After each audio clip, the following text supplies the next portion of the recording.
Welcome to another episode of Let's Connect with Dr. D. This afternoon, we have an exciting story of a young man who left the shores of Tobago and ended up at the Royal Navy. Stay tuned for our next episode.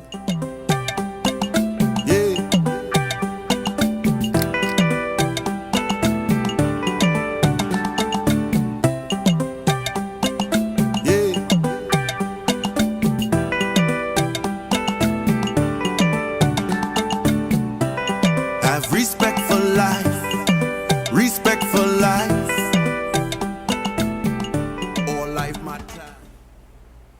In this episode, we have an exciting story of a young man who left the shores of Tobago and ended up at the Royal Navy.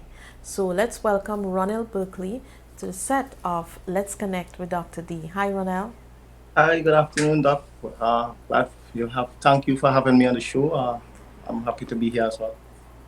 It's been quite some time that we have not connected.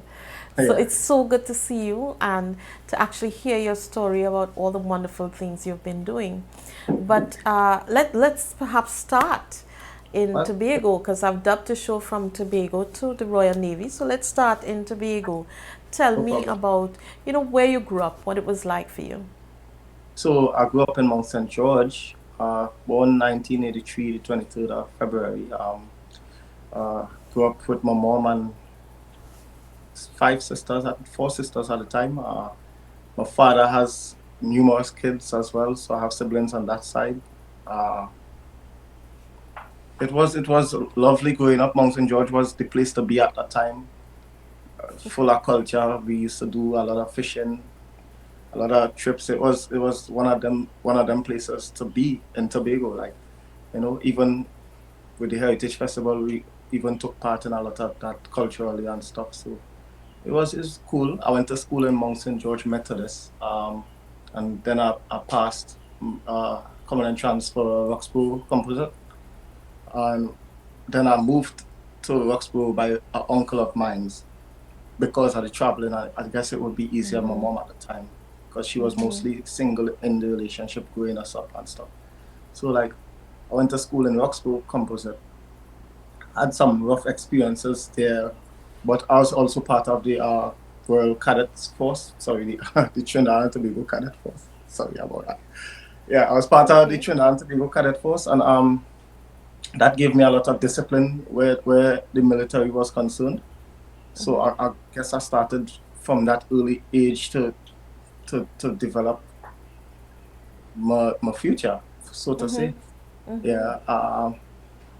After leaving school, I was successful with social studies as my only subject at the time, but I was always persistent and ambitious to continue pushing myself forward. So I started working at Mirage supermarket as uptown and paying my way to school as well. Back in the days, while doing that, it was really tough, and it so happened that I ended up stopping school and just continue working.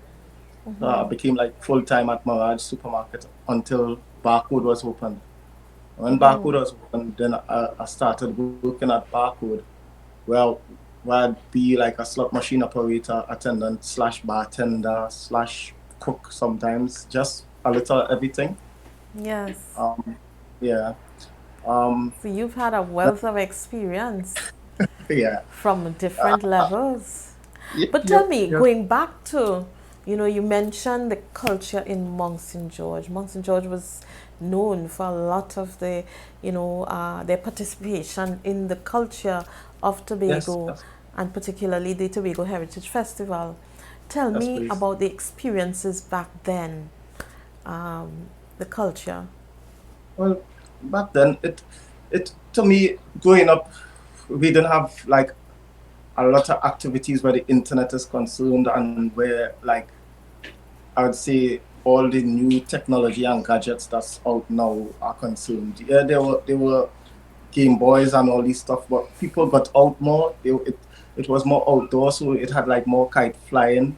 Uh, when coming to the heritage, we used to enjoy getting around and partaking in whatever stage show would be on at the time, and even going to other villages to support, but always keeping, it was always like a pride of being from Mount St. George, as well, one of the villages, sorry. It was always like a pride being from Mount St. George. Everyone would say, yeah, Mount St. George keeps a good heritage festival, as well as probably Queen Show at the time. We used to have, I remember we having Queen shows for Carnival and all those different shows that used to be on. So it was really partaking, the community really used to like be a part of it and more input into it as well, compared to recent times as things progressed, I'd say.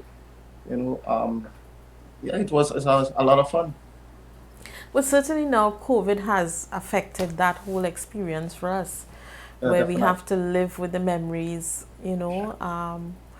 and not be able to socialize and participate the way we used to participate, in Yeah. the cultural activities. What do you think? I mean, have you been able to see some of the activities that are shown that created Uh, memories for you? uh, well, I will be honest.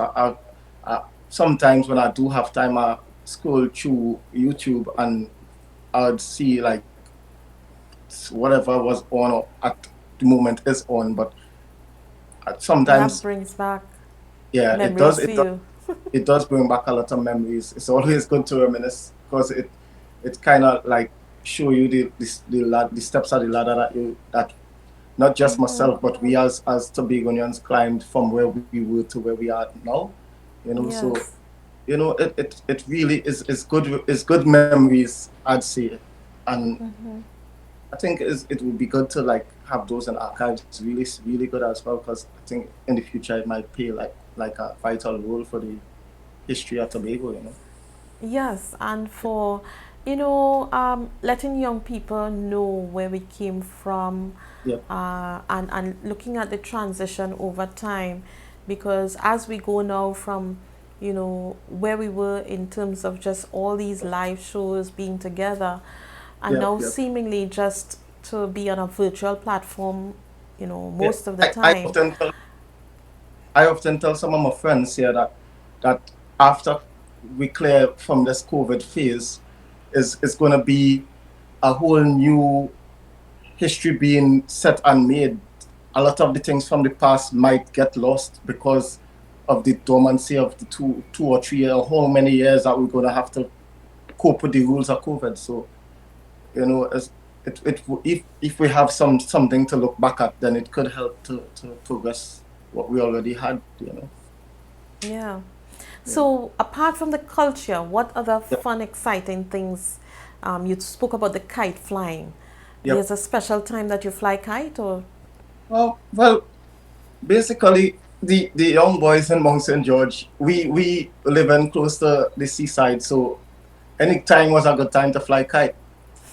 Easter time was the normal time that everyone would get out and do the competitions and all. yes, Sometimes at Easter. Christmas as well, but once we got a high wind, yeah, it's time to fly a kite. What is your best advice for having the best kite out there and having it go as high as possible? What do you Um, think really, for the kite flyers? What advice would you give them? yeah, you, you could never really like stop inventing different ways for a kite because right now you could even get kite pre-made for you straight from China. But I think the tail of the kite plays a very important role in keeping it up, keeping the direction of how it flies and stuff. So mostly, I would be honest, some of my keen memories is my father making the kites. I never really mastered making them, but I always like to just hold them up when they were out there and stuff. So, you know. But I remember him making them. He was really good at making kites and stuff. And he used to just make them and give away at some point in the village. You know. Okay. Yeah, All right. Well, when we come back, you'll tell me about the next part of your journey on the way out. definitely. Yeah.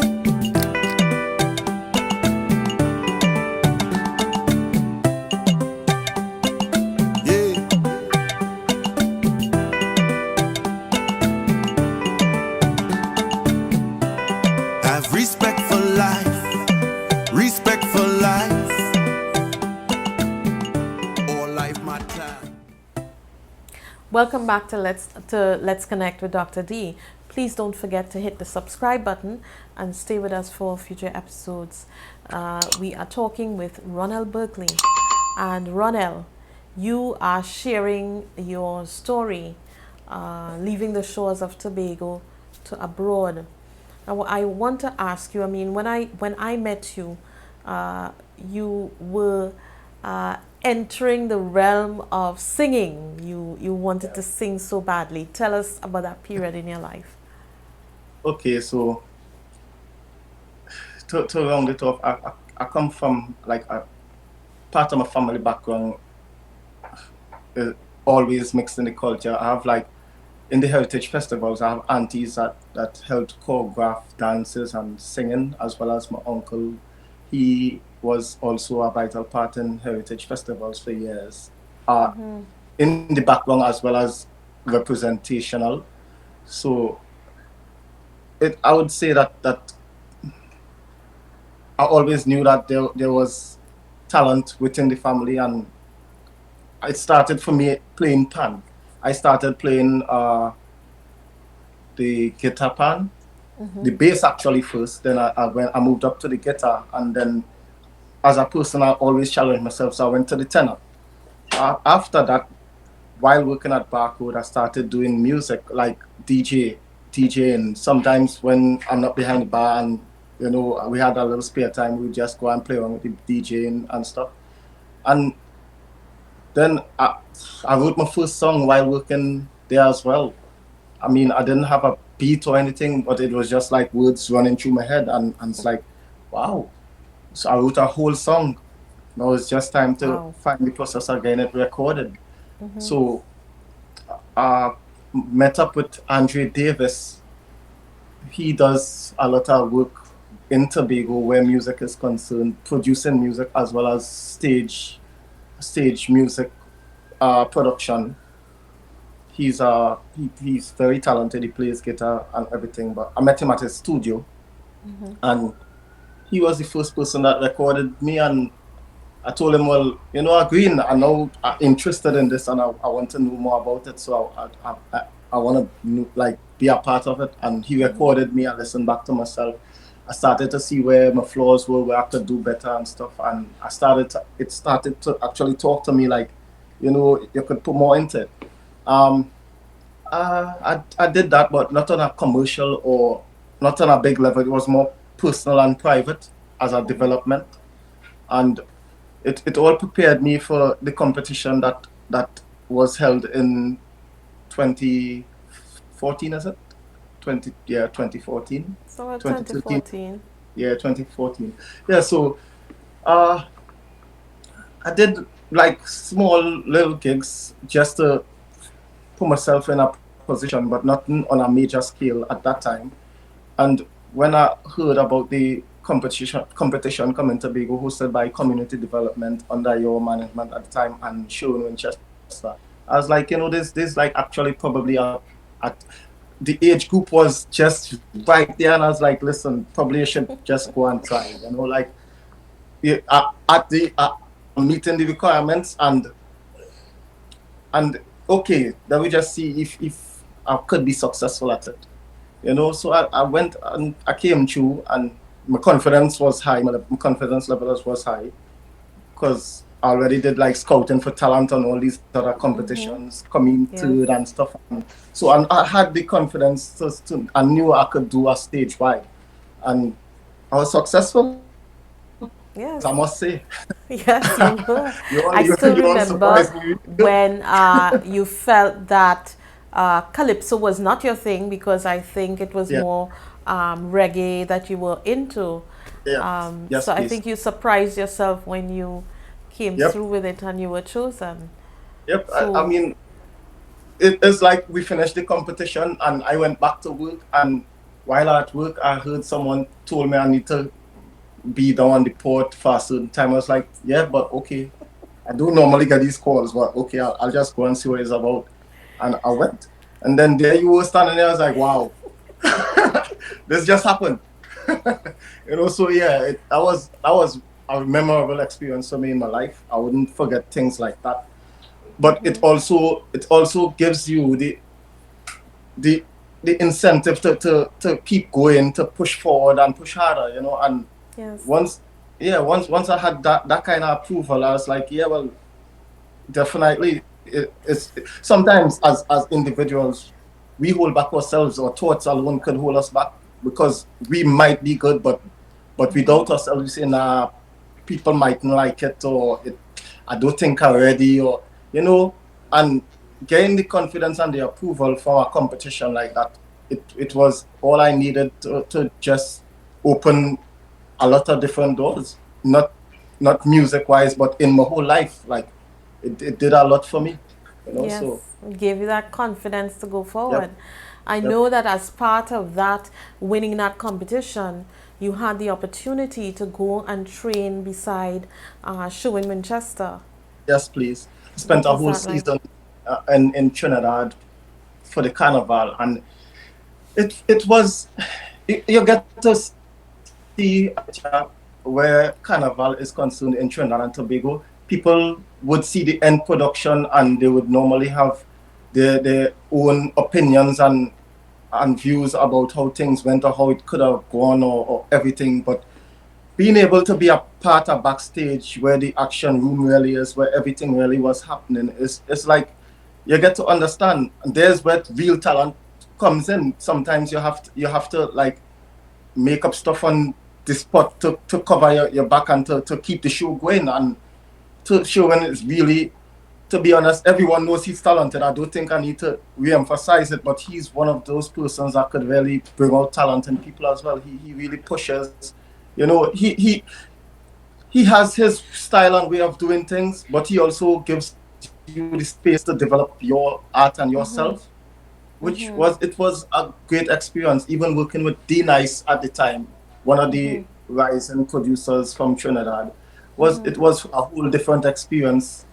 I'm grateful for that opportunity, because at that point I had a further appreciation for the artists and what they do and what they bring to the table.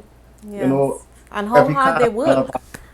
and You how know, how hard they hard work. they It train. only seems easy to those looking on, but it's a lot of work to Yes. get things right, or get things ready for the next year, and then the next year, while preparing for a show tomorrow night. So it's a Right. lot of work.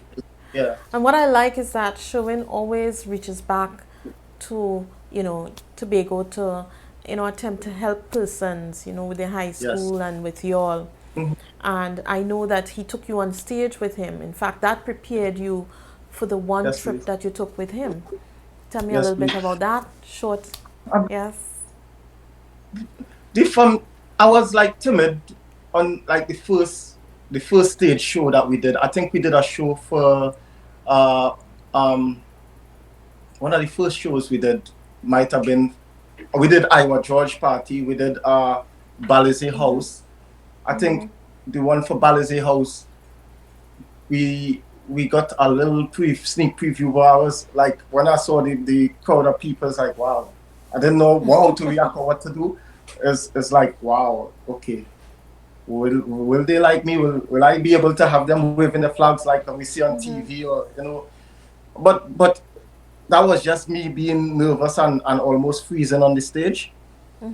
But after that experience, enough influence went in my brain to understand that I was the show, and I was no longer a spectator or a fan in the show.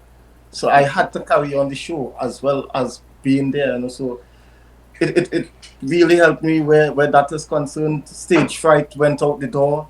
I mean, if someone asked me to sing long time, I'd normally take like a whole hour before I was ready. Now, if they ask me to sing, it's like 2, 3, let's go. I'm always ready for it. Even now, being in where I'm at, I'm always singing Good. because it's just But part. when It's we're going to always there. take a break, and when we come back, you'll tell us about that. Yeah, definitely, no problem. Yeah,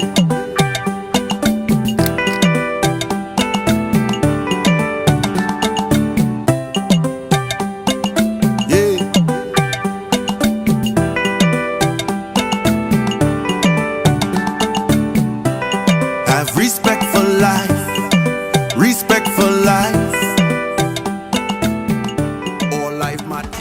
set with Let's Connect with Dr. D is Ronell Berkley, and he's about to tell us about his experience when he traveled to bigger audiences with Show in Winchester. Yep. Yep. So I think it was. I'm trying to remember the exact date, but it would have been like Carnival in Trinidad at the time. Mm-hmm. And we had to fly. We were not able to be at Carnival Monday or Tuesday. No mass, no jump up, no excitement at that point, because we had to leave the shores to come to England to represent on behalf of the country for the High Commission at the time. But I mean, like any other job, if you have to do it, you have to get your job done. So that's priority. Always put that in front. And so we came out. It was my first time actually traveling internationally. I came to England. The just landing here was a whole different experience. Because now even if what was happening in Trinidad before was like a dream to me, this hit me like, yeah, this really happened. It's reality. I'm in England now, and we're going to do a show now, and that's what it was. What it was at that time. We did the show for the High Commission. It was outstanding. The reviews were outstanding. I even met with some radio hosts from Sweden that surprisingly knew about me before I was there and knew about everything that was happening before I even got there. And it made me realize that mentally I needed to expand what I think happening, because sometimes, you in Trinidad, you say, yeah, well, I did this and I did that. Nobody really know, but that is what it is. But the world actually watching. So yeah, after that show, it's like something about England hit me. I was like, I could live out here. I was there and I was watching people running. The place was cool. The place was clean, like Tobago. Just that it is this opposite of Tobago, because it's cool, but it was clean. And I was like, I feel like I could just move here. I don't know. Yeah, and so within going back to Trinidad and Tobago, within coming back home, I got into different shows, different stage shows. I was working the hotel route at the time. I learned about that part of the entertainment, and I was doing that as well. And it all was my passion. I was living my dream, but I just wanted more. I don't know, like something was pushing me. I was like, I think I just need to I need to go back to England. Yeah, I love. Don't get me wrong. I hope this time you had your passport already ready, because I remember the trials we had with getting you the passport the first time. Yeah, Yes. But I love Trinidad and Tobago with a passion, and I love doing music as well. But I just felt like I needed to push for a bigger move, and the music have a part to play in it, because even as it is, I still have plans for music where that is concerned. But I needed a plan. I needed some foundation of what exactly I wanted to do. So I thought, yeah, well, since I already had the military bearing from back in high school, why not just apply for the military out there? And I did. I did apply for the military while in Tobago. I was successful while in Tobago. And then I made a conscious decision. I was supposed to wait in Trinidad and Tobago until I was told to come out in England. But I made a conscious decision. If I want this, I need to go for it. So I just took off. I didn't tell anyone anything. I just jumped on a plane and came to England. Wow. Yeah, and upon being here, I was told that unless they call me, I needed to wait and see what's happening. And one day I was home in England here. I was like, nah, I'm not waiting. I'm just going to go in the office and tell them I'm here. And I did that. I went to the office. I was like, well, I'm here. My passport will, but my trip, because we was Trinbagonians, we'd normally just come out here for 6 months, and anything longer, you'd have to pay a visa and stuff. And my trip would be up in about 2 months' time. So I went to the office and I was like, I'm here, and my time in the country would be up in 2 months' time. So I don't know if there's anything that we can do to speeding the process. And Right. the reception I got, I mean, I kind of made a bold move, but the reception I got, I didn't expect. They was like, "You're here and you didn't come in all the time and say something." So yeah, I got fast tracked more or less, in the sense that I did the exams that was required to be done, and in ample time. I was told that the everything that I did by one of the officers, I was told it was one of the fastest applications the C got through. But I was just on the nail. Everything they asked me to do, I was just doing it and getting it Yes. done. I wasn't waiting, trying to preempt the whole situation. I was just getting it done. Right. And within a month time, I was in training and ready to start the new step in my career. And so, what is Yeah. your official title now out of training? Also, out of training now, I'm a Royal Navy able rate, doing logistics work on a HMS ship. Yep. And I know you just came back from where? Yeah, so my ship's operating in Falkland Islands right now. But I'm on holidays right now, just trying to breeze off from all the busy work that we get on with, you know. Yes. There's a lot of Yes. training. It's really hectic, just like making sure and continue the bearing, keeping that bearing, because this is like, it's a tad different. You always need to be professional and ready to respond to anything at any time. So it's just like, I think it also show me where a lot of human beings, no disrespect, but a lot of human beings don't really utilize the capacity of the brain that they could. We always think that, listen, I could do this, and then we put it on the back burner because we know we could do it. But saying something and doing something is totally different. If you're Right. gonna do it, do something, just do it. That's right. You know? I mean, that's certainly good advice. And Yeah. what advice could you give to young people about pursuing their passion, or just pursuing something outside of their natural inclination? Because this is Okay. definitely was not in your, purview when Yeah. you when you were growing up. So, what advice Yeah. you'd give to those young people out there? Well, I mean, oftentimes young people feel like they're not being understood, or they can't achieve what they want, or something isn't for them, or they're not getting the help that they need. But basically, anything that you need, no one could help you. You have to help yourself. Anything you need to stay true to what you want and go and get it. It's not a situation where no one at all will come and say, "Here, I know you wanted this, you could have it." It's never like that. That's probably in the movies or a fairy tale. It just doesn't work like that. You want something, you need to be persistent and get up and push for it. Just keep pushing for it. You know what I mean? It will have ups and downs. It will have bad days. In everything in life, there's ups and downs and bad days.